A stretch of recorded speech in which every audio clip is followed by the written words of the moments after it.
अगली खबर का रुख कर लेंगे। अगली खबर आपको बता रहे हैं देहरादून से, जहां आप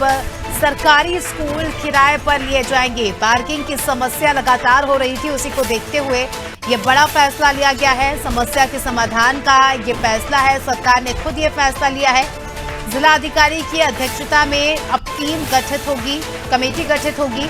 जिसमें ये देखा जाएगा कि कौन कौन सी जगह पर ये प्रॉब्लम्स जो है आ रही है, जहां पार्किंग की व्यवस्था नहीं है जिन स्कूलों में, तो अब किराए पर भी सरकारी स्कूलों को लिया जाएगा।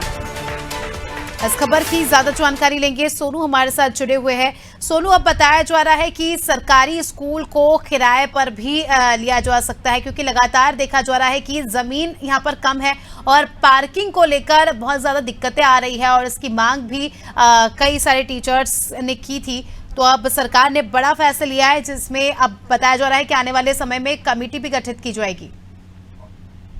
देखिए, ये जो सरकार ने फैसला लिया है, ये राज्य गठन से अभी तक, जब से राज्य का गठन हुआ है तब से लेकर अभी तक पहली उत्तराखंड की धामी सरकार, ऐसी सरकार हम कह सकते हैं जिसने फैसला लिया है। जैसे सरकारी स्कूल हैं, सरकारी जो डिग्री कॉलेजेस हैं, वो दोपहर तक उनमें पठन पाठन का कार्य होता है और शासकीय कार्य होते हैं, और उसके बाद दोपहर के बाद जो है,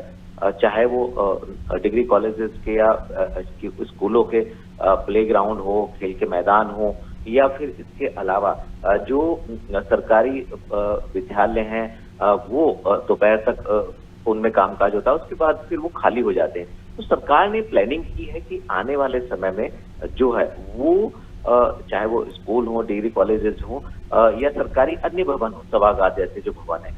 इन इमारतों का, इन सरकारी संपत्तियों का आमजन भी यूज कर सके और उसके लिए किराए की दर तय की जाएगी, और इसके लिए जिला स्तर पर कमेटी का गठन किया जाएगा, जिसकी किराए की दरें जो हैं वो जिला स्तर पर तय की जाएंगी कि किस समय के लिए कितना किराया लिया जाना है, और ऐसे में सरकार को कहीं ना कहीं आय प्राप्त होगी। ये पहला ऐसा मौका है जब सरकार ने ऐसा फैसला लिया है। सरकारी संपत्ति है, सरकारी जो संपत्तियां हैं, इन संपत्तियों को निजी उपयोग के लिए अब सरकार ने किराए पर देने का फैसला लिया। तो एक तो सरकार की इससे आय बढ़ेगी, और दूसरा पार्किंग जैसी जो समस्या है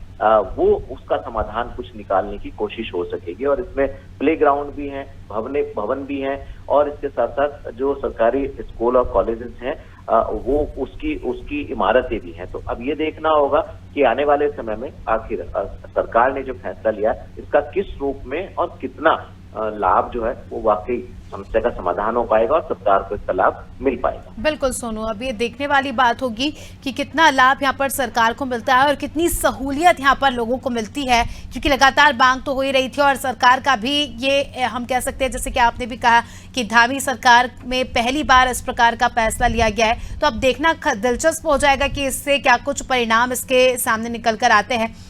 चलिए, आप बने रहिए हमारे साथ, जल्दी आपका रुख करेंगे।